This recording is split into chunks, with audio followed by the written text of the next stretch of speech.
हरियाणा के यमुनानगर में double murder case की सच्चाई बेहद खौफनाक है। लोगों को यकीन नहीं हो रहा कि घर की इकलौती बेटी इतनी बड़ी साजिश कैसे रच सकती है और अपनी मां के साथ साथ सगे भाई की हत्या कैसे कर सकती है।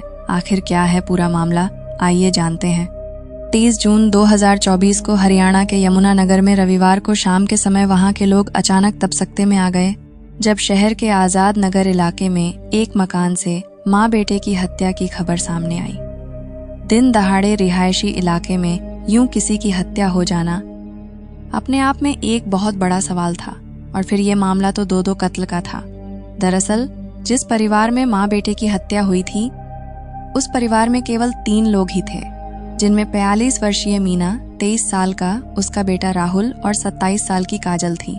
जब मीना और राहुल का कत्ल हुआ तो उस समय इत्तेफाक से काजल घर में नहीं थी।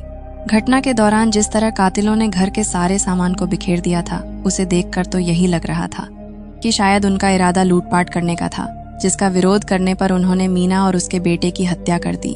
इसके बाद शाम करीब 4 बजे जब मीना की बेटी काजल वापस आई तो घर का मंजर देखकर वो हैरान हो गई, क्योंकि घर का दरवाजा खुला हुआ था। लेकिन जैसे ही वो अंदर गई तो उसके सामने ही ड्राइंग रूम के फर्श पर उसके भाई राहुल की लाश पड़ी थी। पहले तो उसे समझ में ही नहीं आया कि अब वो करे तो क्या करे, लेकिन फिर वो हिम्मत जुटाकर अंदर के कमरे में गई।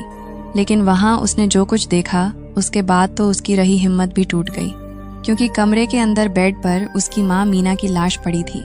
इसके बाद काजल चीखती चिल्लाती घर से बाहर निकली और उसने आसपास रहने वाले लोगों को इस घटना की जानकारी दी। फिर उसने खुद ही 112 नंबर पर फोन किया और पुलिस को अपने घर में हुई इस दर्दनाक वारदात के बारे में बताया। सूचना मिलते ही यमुनानगर की पुलिस भी तुरंत मौका पर पहुंची। तब तक काजल के रिश्तेदार और पड़ोसी भी घटनास्थल पर इकट्ठा हो चुके थे। पुलिस ने घटनास्थल की बहुत बारीकी से जांच की। जांच में पता चला कि मीना और राहुल की हत्या उनके सिर पर किसी भारी चीज से वार करके और गला घोंटकर की गई थी। साथ ही जिस मोबाइल चार्जिंग केबल से उन दोनों की हत्या की गई थी वो भी वहीं पर ही पड़ी थी। इसके अलावा घर का सारा सामान भी बिखरा पड़ा था। लेकिन जब पुलिस ने कैमरे की तरफ देखा तो पता चला कि हत्यारों ने घर में लगे सीसीटीवी कैमरे को भी बंद कर दिया था। और पुलिस को यह बात बहुत अजीब लग रही थी, क्योंकि आमतौर पर बदमाश कैमरे में कैद होने से बचने के लिए सीसीटीवी कैमरों के साथ साथ उनकी डीवीआर भी उठाकर ले जाते हैं। लेकिन यहाँ पर कातिलों ने सीसीटीवी कैमरे का डीवीआर गायब करने के बजाय उसे स्विच ऑफ कर दिया था। सीसीटीवी कैमरे को बंद करना इसलिए भी अजीब लग रहा था, क्योंकि इससे कैमरा बंद होने के पहले के फुटेज का कैमरे में कैद होना तो साफ था, और इससे किसी भी लुटेरे या कातिल का पकड़ा जाना भी पक्का था। अगर देखा जाए तो इस हत्याकांड का कोई भी चश्मदीद नहीं था। लेकिन घर की इकलौती बेटी काजल मौके पर मौजूद थी, जिसने इन लाशों को पहली बार देखा था। ऐसे में पुलिस ने सबसे पहले काजल से ही पूछताछ शुरू की। काजल ने पुलिस को बताया कि वो दोपहर को ब्यूटी पार्लर गई थी और घर लौटते समय उसकी मां ने उसे मैसेज करके जूस के 2 पैकेट लाने के लिए कहा था। लेकिन जैसे ही वो जूस लेकर घर लौट रही थी तो तब तक उसकी दुनिया ही उजड़ चुकी थी। उसकी मां और भाई का कत्ल हो चुका था। काजल के लाए हुए जूस के पैकेट भी घर में ही पड़े थे। साथ ही काजल ने उसकी मां के मोबाइल फोन से भेजा गया जूस लाने का मैसेज भी पुलिस को दिखाया, और इसका मतलब ये था कि काजल बिल्कुल सच बोल रही थी। लेकिन पुलिस को जो बात खटक रही थी वो थी घर में लगे इकलौते सीसीटीवी कैमरे का बंद हो जाना।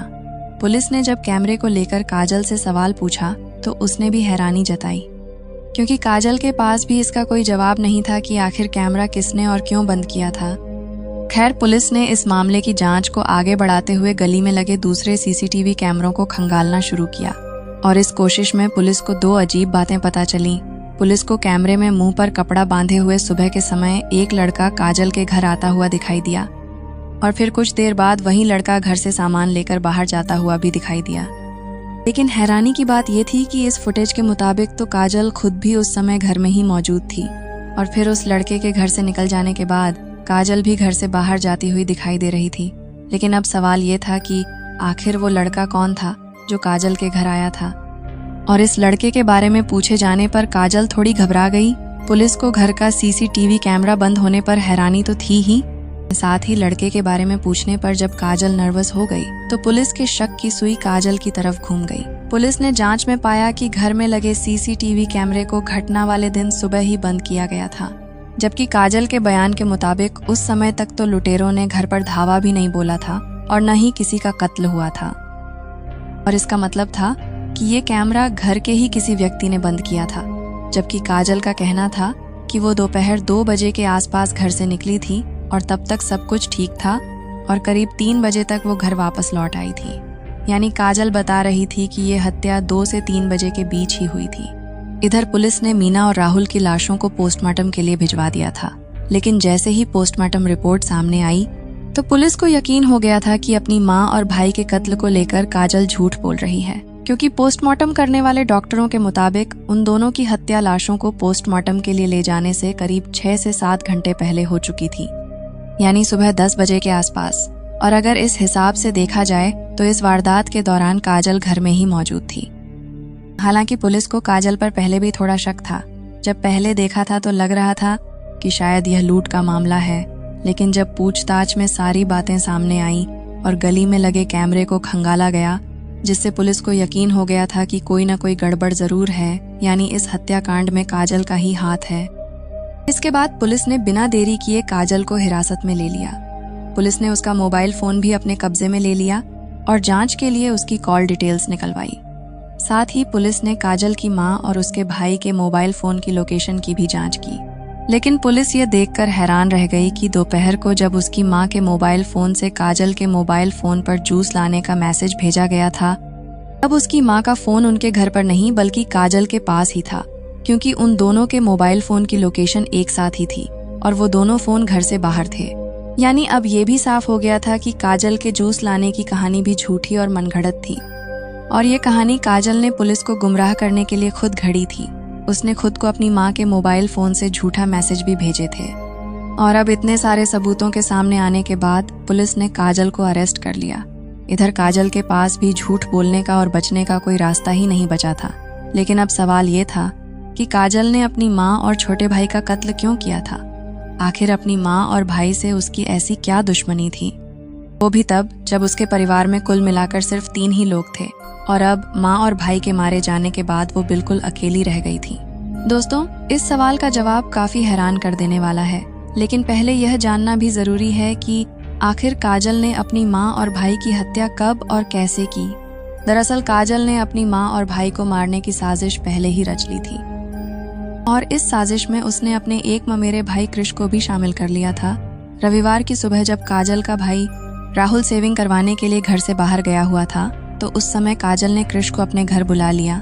इसके बाद इन दोनों ने मिलकर पहले किसी भारी चीज से काजल की मां मीना के सिर पर वार किया और जब वो बेहोश हो गई तो उन दोनों ने मोबाइल फोन की चार्जिंग केबल से मीना का गला घोंट दिया और उसे मौत की नींद सुला दिया। लेकिन उन्हें लगा कि अभी मीना आखिरी सांसें ले रही है। लेकिन तभी अचानक राहुल घर वापस आ गया। ये देख उन दोनों ने मीना को छोड़कर राहुल को पकड़ लिया और उसके सिर पर भी रॉड से हमला कर दिया। इसके बाद कृष्ण ने राहुल का भी गला घोंट दिया, जबकि काजल उसके पांव पकड़े रही और इस तरह पहले बेडरूम में मीना का कत्ल हुआ। और फिर उसके कुछ ही मिनटों बाद मीना के बेटे यानी काजल के छोटे भाई राहुल को भी मौत की नींद सुला दिया गया। इसके बाद उन दोनों ने मिलकर इस घटना को लूटपाट का रूप देने के लिए घर का सारा सामान बिखेर दिया और कुछ सामान काजल ने अपने ममेरे भाई कृष को देकर घर से रवाना कर दिया ताकि मामला लूटपाट का लगे, इसलिए घर से कुछ कीमती चीजें भी गायब कर दी थी। काजल ने प्लान के मुताबिक सुबह ही अपने घर में लगे सीसीटीवी कैमरे को स्विच ऑफ कर दिया, लेकिन शायद वो ये भूल गई थी कि गली के दूसरे मकानों में लगे सीसीटीवी कैमरे ऑन हैं और उनमें भी इस हत्या के सबूत कैद हो सकते हैं। अपनी ही मां और भाई की हत्या के इल्जाम में पुलिस ने काजल को अरेस्ट कर लिया था, लेकिन उसके हाव भाव और रवैये को देखकर खुद पुलिस भी हैरान थी, क्योंकि दूसरी लड़कियों की तरह मां और भाई की मौत पर काजल को किसी ने एक बार भी रोते हुए नहीं देखा था। और इससे भी ज्यादा ये केवल पुलिस के सारे सवालों का जवाब पूरे कॉन्फिडेंस से देने की कोशिश कर रही थी। काजल दूसरी लड़कियों से बिल्कुल अलग थी। वो न सिर्फ लड़कों की तरह टी शर्ट और पैंट पहनती थी, बल्कि उसका पूरा अपीयरेंस लड़कों की तरह ही था। वो बातचीत भी लड़कों की तरह ही करती थी। ऐसे में पुलिस ने काजल को गिरफ्तार करने के साथ साथ उसके बारे में जानकारी भी जुटानी शुरू कर दी। पुलिस को पता चला कि काजल बचपन से ही लड़कों की तरह रहती है और घर में भी वो एक कमरे में अकेली रहती है। काजल की मौसी किरण ने पुलिस को बताया कि 27 वर्षीय काजल एक समलैंगिक लड़की है जिसके चलते उसका अक्सर अपनी माँ और भाई के साथ विवाद होता रहता था। पुलिस को ये भी पता चला कि कुछ साल पहले काजल ने राहुल की शादी अपनी सहेली से करा दी थी, लेकिन रात में राहुल की पत्नी चुपके से काजल के कमरे में चली जाती थी। यानी राहुल की पत्नी से काजल की नजदीकियां ज्यादा थीं। जब ये बात घर वालों को पता चली तो घर में झगड़ा शुरू हो गया, जिसके चलते राहुल की पत्नी घर छोड़कर चली गई। इसके बाद मीना ने अपने बेटे राहुल की दूसरी शादी कराई तो काजल ने अपनी दूसरी भाभी के साथ भी जबरदस्ती की। इस कारण वो भी राहुल को छोड़कर चली गई। काजल अपनी लाइफ में माँ और भाई को रोड़ा मानती थी। इसके अलावा काजल सोशल मीडिया पर काफी एक्टिव है। इंस्टाग्राम पर उसने VIP नवाब के नाम से अपना अकाउंट बनाया हुआ है और उसके करीब 1200 फॉलोअर भी है। उसने अपने अकाउंट पर 820 पोस्ट की हुई है। इसके अलावा उसने हाथ पर टैटू भी बनवाया हुआ है जिस पर नवाब लिखा हुआ है। काजल के बारे में सारी जानकारी जुटाने के बाद पुलिस ने इस बात का भी पता लगाया कि आखिर इस हत्याकांड में काजल का ममेरा भाई कृष क्यों शामिल था। उसकी अपनी बुआ से क्या दुश्मनी थी जिसके चलते उसने उन्हें मौत के घाट उतार दिया था। पुलिस के अनुसार काजल की मां मीना अपने घर में सबसे बड़ी बेटी थी। बाकी सारे भाई बहन उससे छोटे थे और जब काजल के नाना की मौत हुई थी तब मीना की मां ने अपने 40 गज के मकान और 200 गज के प्लाट की वसीयत बड़ी बेटी मीना के नाम कर दी थी। उन्होंने वसीयत में लिखवाया था कि जब सारे बच्चे बड़े हो जाएंगे तब इस संपत्ति का सभी में बंटवारा कर दिया जाएगा। लेकिन जब सब बड़े हुए तो मीना ने बंटवारे से मना कर दिया और इसी वजह से उसका अपने भाई शिवा और बहन किरण के साथ विवाद भी हुआ था। इधर पिता की मौत के बाद कृष को भी लग रहा था कि कहीं अब उसे घर से भी बेदखल न होना पड़े, इसलिए उसने 2.5 महीने पहले अपनी बुआ की लड़की काजल से दोस्ती कर ली। इसके बाद उन दोनों के बीच यह तय हुआ कि अगर मीना और राहुल को रास्ते से हटा दिया जाए तो 58 गज का पूरा मकान काजल का हो जाएगा, जबकि क्रिस को 40 गज का मकान और 200 गज का फ्लैट मिल जाएगा। और इस तरह उन दोनों ने मिलकर प्रॉपर्टी के लिए ये साजिश रची। काजल प्रॉपर्टी के साथ साथ अपनी माँ और भाई से छुटकारा पाना चाहती थी। इन्हीं कारणों के चलते उन दोनों ने अपने परिवार के 2 लोगों की जान तो ले ली थी, लेकिन फिर फौरन पकड़े भी गए। हालांकि पुलिस ने इस मामले में काजल और कृष के कुछ और रिश्तेदारों को भी अरेस्ट किया है जो मीना और राहुल की हत्या में प्रॉपर्टी हासिल करने के लिए शामिल थे।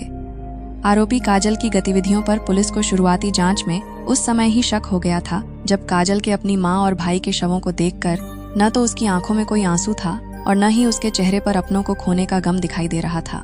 इसके बाद पुलिस ने जब कड़ी से कड़ी जोड़कर जांच को आगे बढ़ाया तो 24 घंटों के अंदर ही इस दोहरे हत्याकांड का खुलासा कर दिया गया। अपराधी भले ही कितना भी शातिर क्यों ना हो, लेकिन अगर पुलिस अपनी पर आ जाए तो अपराधी कानून से बच नहीं सकता। पुलिस ने इस केस में काजल के मामा के लड़के कृष और उसके बड़े भाई को भी अरेस्ट कर लिया।